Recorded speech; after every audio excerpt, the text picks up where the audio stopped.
लय ठिकाणी उदाहरणं आहेत ते नंतर बोलू.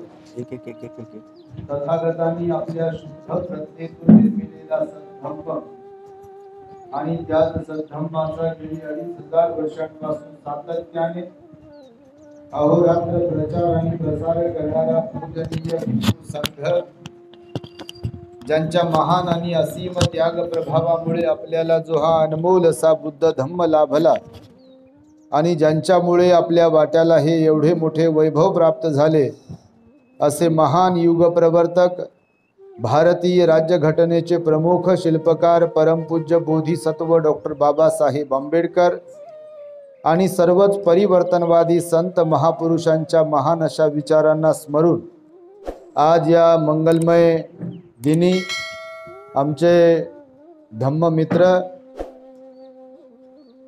प्युरिटी ऑफ माइंड या यूट्यूब चॅनलचे संचालक, औरंगाबाद जिल्हा भिक्खू संघाचे सन्माननीय सचिव पूजनीय भिक्खू धम्मबोधीजी थेरो यांच्या जन्मदिनानिमित्त आपल्या संघ रत्न बुद्ध विहारामध्ये उपस्थित असलेला पूजनीय भिक्खू संघ, ज्यांनी आताच आपणास सुंदर अशी धम्मदेशना देऊन उपकृत केले आहे, असे ज्ञान सत्यशोधक या यूट्यूब चॅनलचे संचालक भिक्खू ज्ञानरक्षितजी थेरो, त्यांच्यापूर्वी ज्यांनी सुंदर अशी धम्मदेशना दिली आणि खरं तर ज्यांच्या माध्यमातून आम्हाला हे श्रमण जीवन जगण्याची संधी प्राप्त झाली, असे पूजनीय भिक्खू शांतिदूतजी थेरो, त्याचबरोबर सर्च अँड रिसर्च या यूट्यूब चॅनलचे संचालक पूजनीय भिक्खू एन धम्मानंदजी थेरो आणि कार्यक्रमाचे मुख्य संयोजक प्रज्ञावंतजी आणि सर्व उपस्थित उपासक उपासिका, आपल्या संघरत्न बुद्ध विहारातील महिला मंडळ आणि उपासक मंडळी. खरं तर सकाळी 5 वाजतापासून आम्ही पुण्याला निघालो होतो. पाटील सर, शिंदे साहेब आम्हाला भेटले इथे, तेव्हा ते आश्चर्यचकित झाले. कार्यक्रम आहे भंतेजींच्या बड्डेचा आणि तुम्ही कुठे पुण्याला निघालात? तर सकाळी 5 वाजता पुण्याला निघालो. दुपारपर्यंत पुण्यात होतो. पुणे विद्यापीठामध्ये आमचे एक धम्मबंधू आहेत बुद्ध घोष स्थवीर, त्यांच्या आईचं निधन झालं आणि त्यांचा कार्यक्रम होता, म्हणून अचानकपणे आम्हाला जावं लागलं आणि तिकडनं पुन्हा दुपारी निघालो सर. आणि आता सायंकाळी पुन्हा शिंदेसाहेब भेटले इथे पोहोचल्यानंतर आणि त्यांना मी म्हणालो की आता किती वाजले? तर 6:45 काहीतरी झाले होते. म्हणजे जवळपास 14 तास आम्ही फिरून आलो धम्मप्रचारार्थ. हे यासाठी सांगतो आहे, खरं तर बुद्ध धम्म हा ख्रिश्चन धर्माच्या पूर्वीचा आहे. 2600 वर्षापूर्वीची परंपरा बुद्ध धम्माला आहे आणि भगवंताने महामंगल सुक्तामध्ये गारवोच निवातोच असा एक उल्लेख केला आहे. आपण गौरव करणारी प्रवृत्ती आपल्यामध्ये असली पाहिजे असे भगवान म्हणतात. आपण प्रत्येकाचा गौरव केला तर आपला पण कोणीतरी गौरव करेल. भंतेजी कुठलेही भिक्षू असतील ते सदैव तुमचा गौरव करतात. तुम्ही सिलवान बनले पाहिजे, गुणवान बनले पाहिजे, तुमचे लेकरं चांगले घडले पाहिजे, त्यासाठी तुम्हाला बुद्ध धम्माचा मार्ग सांगतात. म्हणजे एक प्रकारे तुमचा तो बुद्ध धम्माचा तुम्हाला दान देऊन गौरव करत असतात. आणि म्हणून वाढदिवसाच्या निमित्ताने आमचे नंद भंतेजी, धम्मबोधी भंतेजी आणि आता मी मगाशी उल्लेख केल्यानुसार शांतिदूत भंतेजी पण आम्ही मुळाव्याला होतो आणि मुळाव्याला शाळेमध्ये असताना मग तिथे राहून धम्मसेवक भंतेजींच्या सानिध्यामध्ये, हेमधम्म भंतेजींच्या सानिध्यामध्ये त्यांच्या मार्गदर्शनात राहून आम्हाला पण हुकी आली भंतेजी बनण्याची आणि भंतेजीकडे मग आम्ही बोलून दाखवलं.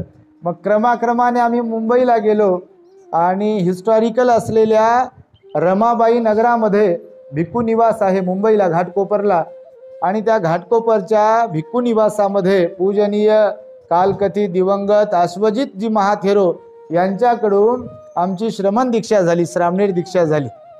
आमची अगोदर दीक्षा झाली, नंतर मला वाटतं धम्मबोधी भंतेजींची दीक्षा झाली, नंतर नंद भंतेजींची दीक्षा झाली आणि मग दीक्षा झाल्यानंतर मग भंतेजींनी आम्हाला प्रशिक्षण दिलं. ते डिसिप्लिनवाले होते, शिस्त वाले होते आमचे भंतेजी, आता नाहीत ते, श्रमण जीवनाचे आचार्य.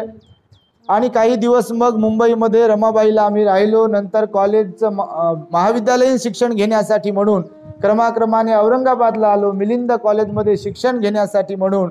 आणि इथे आल्यानंतर मग आम्ही कधी मुंबईला, कधी औरंगाबादमध्ये, मुंबईला गोरेगावला, कधी औरंगाबादमध्ये नवजीवन कॉलनीमध्ये, कधी असं राहता राहता आम्ही कधी मधी सोबत राहत मोठे झालो. मोठे झालो म्हणजे वयाने मोठे झालो. आमचाही जन्मदिवस झाला. जन्मदिवसाला बहुसंख्य लोक आले. तुम्हाला जशी इच्छा असते, तुम्ही मायबाप आहात, तुम्हाला जशा मुलांचे वाढदिवस करावेत नाही का, त्याला एखादा पुष्पहार घालावा, त्याला काहीतरी गिफ्ट द्यावं, गोडधोड खायला करावं, जसं तुम्हाला वाटते तसं आम्हाला वाटत नाही. परंतु या निमित्ताने मायबाप समाज आला पाहिजे नाही का. जसे तुम्ही आलात तर काम करत आहोत, आम्ही आमच्या परीने काम करत आहोत. आम्ही काय फार विद्वान आहोत किंवा फार परिपूर्ण आहोत असा विषय नाही आहे. पण भंतेजींकडे आम्ही जेव्हा पाहतो, प्रत्येकच इथे बसलेले भंतेजी यांचं सगळ्यांचंच काही ना काही काम आहे.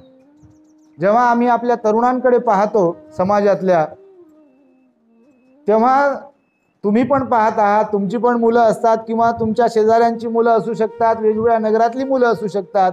आमच्या वयाच्या मुलांकडे जर आपल्या समाजातल्या पाहिलं, जे शिकलेले नाहीत, म्हणजे शिकलेली मुलं वेगळी आणि जी शिकलेली नाही आहेत, तर त्यांचं समाजासाठी काय योगदान आहे आणि या भिक्षूंचं समाजासाठी काय योगदान आहे, याचा जर तौलनिक अभ्यास केला, कंपेअर जर केलं, तर भिक्षू खरोखर बाबासाहेबांना अभिप्रेत असलेलं काम करताय.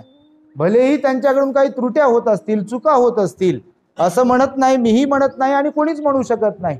आम्ही नेहमी सांगतो की बुद्धाला सोडून, अर्हताला सोडून या जगात अशी एकही व्यक्ती नाही आहे की त्यांच्याकडून काही चुका होत नाही. कोणीच नाही आहे नाही का. आई वडीलही जरी असले, वयस्कर जरी असले, तरी आई वडिलांकडूनही चुका होतात. कधी कधी मुलांच्या बाबतीमध्ये मुलांकडूनही चुका होतात, आई वडिलांकडून चुका होतात. या जगात चुकत नाही असं कोणी नाही. परंतु कार्य केलं पाहिजे, काम केलं पाहिजे. भंतेजी पूर्ण वेळ काम करतात. आम्ही आता बऱ्याच दिवसांपासून सोबत फिरतोय. सातदेव साहेब आमचे आहेत, त्यांच्या माध्यमातून आम्ही गाडी वापरतो आहे, आपली डिझायर कार वापरतो आहे. त्या डिझायर कारचं 21 महिन्यामध्ये किलोमीटर किती झाले आता घडीला? 63,000 किलोमीटर गाडी चालली बघ 21 महिन्यामध्ये.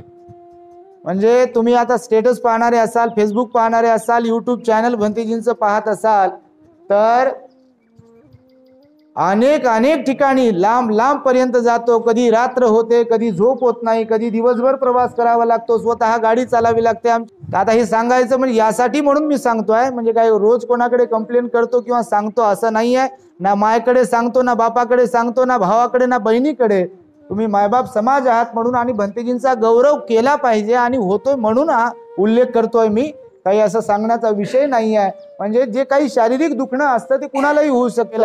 मग एवढं काही दुखत असताना देखील किंवा त्रास होत असताना देखील बाबासाहेबांचे आपल्यावरती अनंत उपकार आहेत.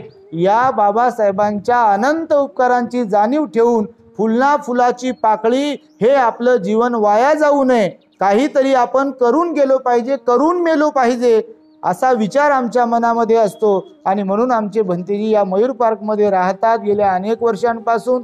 त्यांनी कन्स्ट्रक्शनच्या बाबतीमध्ये हे जे तुम्ही पाहत आहात, त्यांच्या माध्यमातून तुम्ही जरी दान देत आहात तरी नेतृत्व मात्र ते करत आहेत. आणि त्यांच्या नेतृत्वामध्ये एवढं सुंदर असं काम केलेलं आहे बघा. सुंदर अशी मूर्ती श्रीलंकेतून आणली. हे जे काही लायब्ररीचं आता कन्स्ट्रक्शन होत आहे तुमच्या दानातून, विहाराचं काम झालं आहे, भिक्खू निवासाचं काम झालं आहे. हे काम होणं हे भिक्खूमुळे काम होते असं माझं मत आहे. आजही पहा, ज्या विहारांमध्ये भिक्षू नाहीत, भंतेजींनी मघाशी उल्लेख केला बघा, शांतीदूत भंतेजींनी, की उपासक कितीही सिलवान असू दे, विद्वान असू दे, काय जे काही असेल, त्यांचा प्रभाव समाजावरती पडत नाही.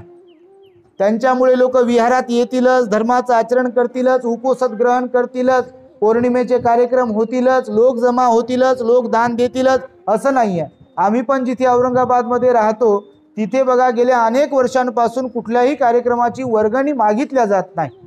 एवढी मोठी जमेची बाजू आहे की प्रत्येक कार्यक्रमाला न मागता लोक जी काही मीटिंगमध्ये वर्गणी ठरली आहे ती विहारात आणून देतात. मी सांगतो हे सामान्य माणसाकडून होऊ शकत नाही, कारण भिक्षूवर लोकांचा विश्वास आहे आणि त्यामुळे भिक्षू चांगल्या प्रकारे काम करू शकतात। असं आमचं भंतेजींचं सुद्धा खूप चांगल्या प्रकारे काम आहे। आता यूट्यूब चॅनल खोललाय त्यांनी, प्रत्यक्ष ज्या लोकांपर्यंत पोहोचू शकत नाही त्या लोकांपर्यंत आपलं यूट्यूब चॅनल पोहोचत आहे, प्युरिटी ऑफ माइंड। आणि जवळपास आता आज त्यांनी मला सांगितलं किती झाले सबस्क्रायबर, बापा 20,000 सबस्क्रायबर झाले म्हणे जवळपास।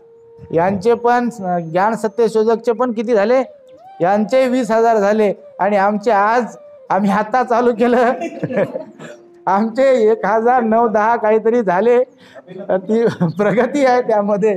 तर अशा प्रकारे हे कार्य आहे भिक्षू संघाचं। तेव्हा भंतेजींचं कौतुक करण्यासाठी आपण सर्वजण इथे आलात। आम्ही पण इथे भंतेजींचं कौतुक तर रोजच चालते, आमचं कौतुक जे काही आहे या चॅनलच्या माध्यमातून कौतुक चालते, प्रत्यक्ष कौतुक चालते, ते कौतुकास पात्र आहेत। मी त्यांना नेहमी आम्ही चर्चा करत असतो, एकमेकांना मोटिवेट करतो। समाजामध्ये अशा काही गोष्टी असतात, प्रवृत्ती असतात, आपल्याला डिवचण्याचा प्रयत्न करणाऱ्या पण प्रवृत्ती असतात, आपल्याला म्हणजे मागे खेचण्याचा प्रयत्न करणाऱ्या पण प्रवृत्ती असतात। त्या संदर्भातील छोटूसा चुटकुला मी तुम्हाला सांगतो। एकदा एका निष्णात चित्रकाराने एका होर्डिंगवर आपलं चित्र रंगवलं, चित्र काढलं आणि चित्र काढून चौकामध्ये ठेवलं आणि चौकात चित्र काढून ठेवून त्याच्या बाजूला एका फळ्यावरती लिहिलं की मी काढलेल्या चित्रामध्ये ज्यांना कुणाला त्रुटी दिसेल त्यांनी तिथे निशाणी करावी। मग जो कोणी येत होता तिथे तर त्यानं लिहिलेलं जे होतं ते लिहिलेलं वाचत होता की या चित्रातली त्रुटी काढायची आणि त्या त्रुटीवरती निशाणी करायची आहे। मग प्रत्येक जण तिथपर्यंत यायचा, त्याने तिथे पेन वगैरे खडू काय जे असेल ते ठेवलं होतं। मग त्या चित्राकडे पाहत होता, ती पेन ते खडू जे काही होतं ते उचलत होता आणि त्या त्रुटीच्या ठिकाणी असं रिंगण वगैरे खोडत होता, समजा गोल करत होता। असं करता करता दिवसभर ते जे चित्र त्या चित्रकाराने काढलं होतं ते पूर्णतः झाकून गेलं, म्हणजे अशी त्याला जागाच ठेवली नाही त्रुटी काढण्यासाठीची, पूर्ण त्रुट्या काढल्या। संध्याकाळ झाली, हा चित्रकार आपल्या घरून पुन्हा पाहण्यासाठी आला की लोकांनी माझं कौतुक केलं, की लोकांनी त्रुट्या काढल्या। हा येऊन पाहते तर यानं डोक्यावर हात मारून घेतला। त्याला वाटलं मी एवढा निष्णात चित्रकार आहे, आतापर्यंत अनेक ठिकाणी मला विजेते पद मिळालेलं आहे आणि हा एवढं सुंदर चित्र काढून मी इथे ठेवलंय खरं, आणि फळ्यावरती लिहिलं की त्रुटी असेल तर तिथे निशाणी करा। मला वाटलं एखाद दोन एक त्रुटी कोणीतरी काढेल, परंतु अख्खं चित्रच माझं रंगवून टाकलं आणि मला ते चित्र दिसत नाही तर फक्त आता त्रुट्या दिसत आहेत, असं म्हणून उदास होऊन तो तिथे बसला। उदास बसलेला असताना तिथे त्याचा एक मित्र आला, तोही चित्रकार होता आणि त्याला माहिती होतं की हा जो माझा मित्र आहे तो निष्णात चित्रकार आहे, याने काढलेलं जे कोणतं चित्र असते ते सुंदर असते असं त्याला माहिती होतं, खात्री होती, त्याला विश्वास होता। मग त्याने येऊन विचारलं की गड्या तू इथे उदास असा का बसला आणि हे होर्डिंग वरती काय करून ठेवलंय, कोणी गिरवलं असं, हे तू तर चित्र काढलेलं नसेल। तर मग त्याने हकीकत सांगितली की मी असं फळ्यावरती हे लिहिलंय आणि प्रत्येकाला सांगितलं होतं की मी त्रुटी असेल तर इथे निशाणी वगैरे करा म्हणून। तर तो म्हणाला की मी तुला एक आयडिया देतो। म्हणाला सांग आयडिया। तर उद्या असंच एक चित्र काढ, पुन्हा या चौकामध्ये ठेव आणि फळ्यावर असं लिही, जो आजचा मजकूर आहे त्याचा वेगळा मजकूर लिही। कसा, मी जे चित्र काढलाय त्या चित्रामध्ये ज्या कोण्या व्यक्तीला काही त्रुटी आढळेल, दिसेल, निदर्शनास येईल, त्याने ती त्रुटी दुरुस्त करावी, जी त्रुटी आहे ती दुरुस्त करावी। पण लोक येत होते दिवसभर कालच्या सारखे फळ्यावरचं वाचत होते, काल जे मजकूर लिहिला होता की जिथे त्रुटी दिसेल तिथे निशाणी करा, पण आज लिहिलं होतं की जिथे कुठे त्रुटी दिसेल ती दुरुस्त करा। मग वाचत होते आणि चालल्या जात होते। दुरुस्त करायला चित्रकार कोण होतं तिथे, चित्रकार हा होता। मग संध्याकाळपर्यंत कोणत्याही एखाद्या व्यक्तीने सुद्धा देखील त्या चित्राला डिवचलं नाही। पुन्हा संध्याकाळी तो मित्र आला दुसरा त्याचा, आणि मग तो आल्याबरोबर ह्या एकदम दोघेही एकदम खुश. तो म्हणे तू तर जादू केली. तो म्हणे कसं काय? तुझ्या मजकुराने माझ्या मजकुराने जादू केली म्हणे. समाजाचा एक स्वभाव असतो, लोकांचा एक स्वभाव असतो, जिथे कुठे त्रुटी दिसेल ती फक्त त्रुटी दिसते लोकांना, परंतु लोकांना जर म्हटलं की बा आहे ना त्रुटी तर दुरुस्त करा, तर दुरुस्त करणारे लोक मात्र जास्त नसतात. समाजामध्ये असंच आहे. आणि म्हणून मी सांगतो आहे की आपण कौतुक केलं पाहिजे. जसं तुमचा लेकरू असेल, तुमचं पोरग 10वीला पास झालं, पोरगी 10वीला पास झाली, आणि ठीक आहे तुमच्या इच्छेनुसार त्यानं 95% घेतले नाही, फाशी देता का त्याला? आत्महत्या केली तर चांगलं वाटते का तुम्हाला? वाटते का? 10वी 12वी किंवा कोणतीही गोष्ट म्हणा, तुमचा मुलगा चोरी केली, तुमच्या मुलानं हत्या केली, तुमच्या मुलानं शिव्या दिल्या कुणाला, मुलानं काहीही कुठलीही चूक केली, तर तुम्ही शूळावरती चढवता का त्यांना? चढवता का? नाही चढवू शकत. आणि म्हणून भंतेजींनी आमच्या आता उल्लेख केल्यानुसार आपल्याला वेगवेगळ्या प्रकारच्या भिक्षूंची गरज आहे. प्रवचन करणाऱ्या भिक्षूंची गरज आहे, ध्यान करणाऱ्या भिक्षूंची गरज आहे, जंगलात राहणाऱ्या पण भिक्षूंची गरज आहे, नाही का? धावपळ करणाऱ्या पण भिक्षूंची गरज आहे, नियोजन करणाऱ्या पण भिक्षूंची गरज आहे, विहार बांधणाऱ्या पण भिक्षूंची गरज आहे. असं नाही म्हणू शकत आपण. तुमच्या प्रत्येकाच्याच अपेक्षा कशा पूर्ण होतील? एक तर भिक्षूंची संख्या कमी आहे. आम्ही समाजाला नेहमी सांगतो की जर तुम्हाला वाटत असेल की भिक्षू बरोबर नाही आहे, तर आम्ही म्हणतो बाबासाहेबांनी तुमच्यावर पण उपकार केलेत, आम्हाला काही गुतं दिलं नाही असं काही. तर तुम्ही सुद्धा, तुम्हाला जसं वाटते की मुलगा इंजिनियर बनावा, डॉक्टर बनावा, वकील बनावा, काय काय बनावा, तर एखाद्या मुलाला बनवावं, ठीक आहे तुमचा उदरनिर्वाह चालवण्यासाठी, पण 2-3 जर असतील तर त्यातलं एक इकडं द्यावं, म्हणजे त्रुटी दुरुस्त होईल ना. त्रुटीवर आपल्याला बोलायला संधीच राहणार नाही. त्रुटी दुरुस्त करता आली पाहिजे. जशी सम्राट अशोकाने त्रुटी दुरुस्त करण्याचा प्रयत्न केला, त्याने मुलगा आणि मुलगी दिली, नाही का? बाबासाहेब पण समाजाकडे पाहिले ना, असे झोपी गेले नाही. त्यांनी त्रुटी दुरुस्त केली, जीवाचं रान केलं, जिंदगी कुर्बान केली, नाही का? मुलं बाळ जाऊ दिले. तर समाजामध्ये ज्या त्रुट्या आहेत त्या आपल्याला दुरुस्त करण्यासाठी स्वतःला त्याग करावा लागेल, स्वतःचं समर्पण द्यावं लागेल. आणि म्हणून आमचे पूजनीय धम्मबोधी भंतेजी असतील किंवा संपूर्ण भिक्खू संघ असेल, जो सक्रिय आहे, ॲक्टिव्ह आहे, तो खरंच खूप चांगल्या प्रकारे काम करत आहे. ज्ञानरक्षित भंतेजींनी बघा खूप चांगलं काम औरंगाबादमध्ये केलं आहे. पॅगोड्याचं निर्माण केलं, बीड रोडला जागा विकत घेतली. असे बरेच भिक्षू आहेत. औरंगाबादमध्येच नाही तर संपूर्ण महाराष्ट्रामध्ये जेवढे भिक्खू आहेत, तर त्यापैकी बरेच भिक्खू आंबेडकरवादी आहे. हे विशेष आहे की आंबेडकरवादी जो भिक्षू आहे तो जिथे कुठे जाईल तिथे बाबासाहेबांना अभिप्रेत असलेलं काम करेल. आणि म्हणून आपण जे काही चांगलं आहे त्यांचं कौतुक करायला पाहिजे. म्हणून हा छोटेखानी कार्यक्रम या ठिकाणी घडवून आणला. तेव्हा सरते शेवटी मी आमच्या मित्राला पूजनीय धम्मबोधी भंतेजींना निरोगी आणि उदंड आयुष्याच्या शुभेच्छा देतो. आणि खोकला येऊ का काही हो का कंबर दुखो, आपल्याला थांबायचं नाही शेवटपर्यंत. कारण प्रवचनाच्या सुरुवातीलाच तुम्ही म्हणता की मी शेवटच्या श्वासापर्यंत माझं जीवन बाबासाहेबांच्या धम्मक्रांतीला समर्पित करेल. आणि करणारच आहोत आपण, केलंच पाहिजे, ते आपलं परम कर्तव्य आहे. माझंही परम कर्तव्य आहे, तुमचं प्रत्येकाचं कर्तव्य आहे बाबासाहेबांच्या धम्मक्रांतीला बलशाली बनविण्यासाठीचं. म्हणून निश्चितपणे भंतेजीकडून ही धम्माची सेवा अविरतपणे घडत राहील अशी अपेक्षा व्यक्त करतो. त्यांना या जन्मात नाही तर कोणत्या तरी जन्मामध्ये निर्वाण पदाचा साक्षात्कार हो अशा प्रकारच्या सुद्धा शुभेच्छा देतो. त्यांना निरोगी उदंड आयुष्य लाभो अशा शुभेच्छा देऊन माझ्या शब्दांना पूर्णविराम देतो. भवतु सब्ब मंगलम, भवतु सब्ब मंगलम, भवतु सब्ब मंगलम.